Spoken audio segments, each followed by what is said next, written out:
سیدنا عثمان کی شان کے حوالے سے، اس حوالے سے کہ ان کا درجہ کتنا ہے، کوئی معمولی مسئلہ ہے؟ کیونکہ یہ بیس ہے، یہ بنیاد ہے۔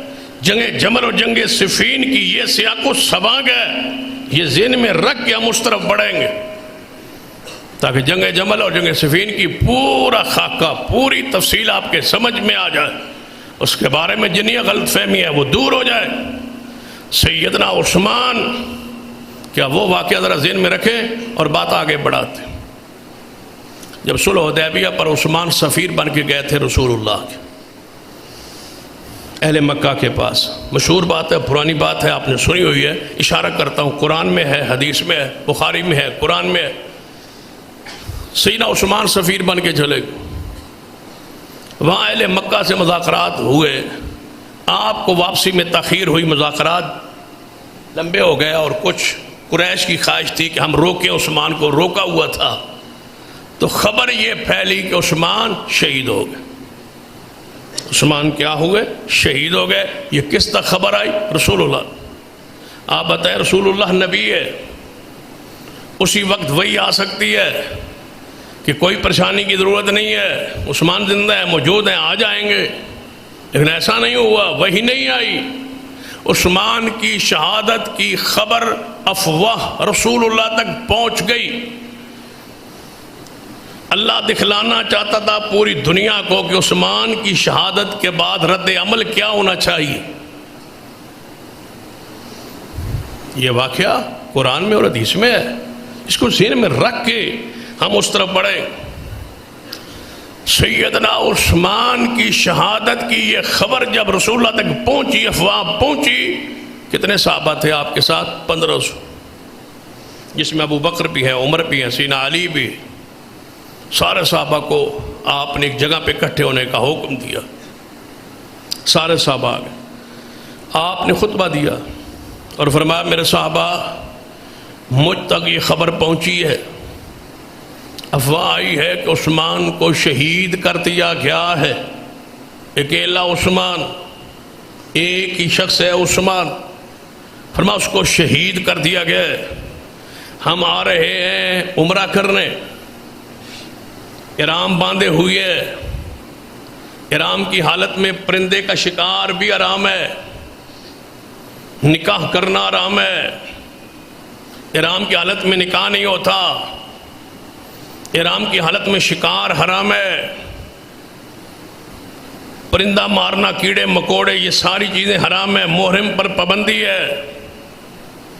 رسول اللہ خود احرام میں، 1500 صحابہ احرام میں، احرام میں جنگ نہیں ہوتی، احرام میں لڑائی نہیں ہوتی، احرام میں جھگڑا نہیں ہوتا، احرام میں فسق گناہ نہیں ہوتے۔ رسول اللہ نے فرمایا احرام کی حالت میں میرے صحابہ، عثمان کو وہاں شہید کر دیا گیا ہے، لہذا آؤ میرے ہاتھ پہ بیعت کرو، ہم نے واپس نہیں جانا، یہی احرام کھول کے حرمتیں ساری ختم کر کے عثمان کے خون کا ہم نے بدلہ لینا ہے۔ امی عائشہ کیوں آ گئی تھیں بھائی جنگ جمل میں؟ طلحہ و زبیر کیوں نکل آئے تھے جنگ جمل میں؟ یہ واقعہ تمہیں یاد ہے؟ تو یہ نہیں واقعہ یاد کہ عثمان کی خون کی قیمت کس قدر ہے؟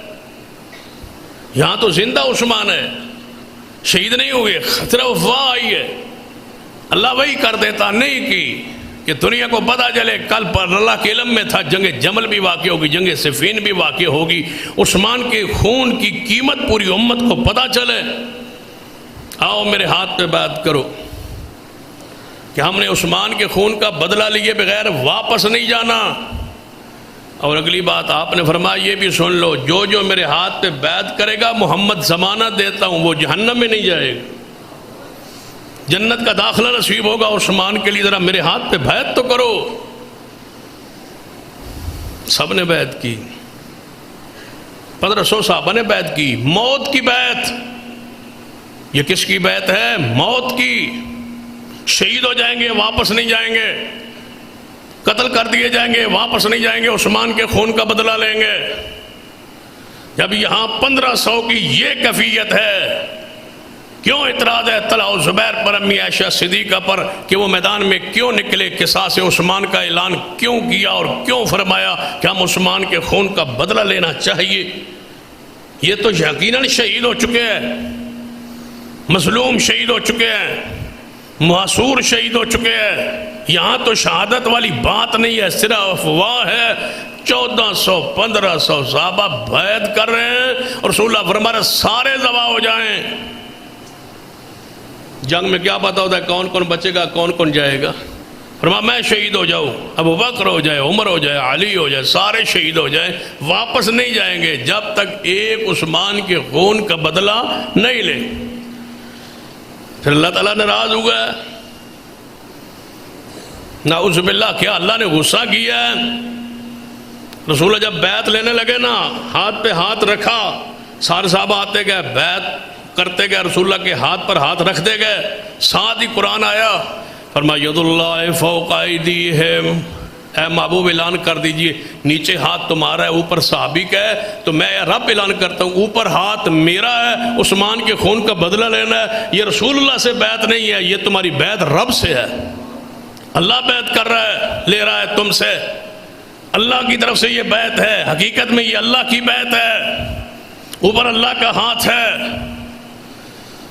جب سارے بیعت کر چکے تو رسول اللہ نے فرمایا میرے صحابہ، جی یا رسول اللہ، فرمایا یہ اب پہلے ہاتھ یہ میرا ہوتا تھا، یہ ہاتھ میرا ہوتا تھا اور میں صحابی کی بیعت لیتا تھا، اوپر صحابی ہاتھ رکھتا تھا، میرا دائیں ہاتھ نیچے، اوپر صحابی کا، اوپر رب کا، اب کیا ہوگا؟ فرمایا اب عثمان اگر ہوتا نا، پتہ نہیں زندہ ہو تو بیعت میں اس میں شریک ہوتا، تو رسول اللہ نے فرمایا اس طرح کرو گے، اب یہ میرا ہاتھ ہے اور یہ میرے عثمان کا ہاتھ ہے، یہ عثمان کا ہاتھ ہے، میرا ہاتھ نہ سمجھو، یہ عثمان کا ہاتھ ہے۔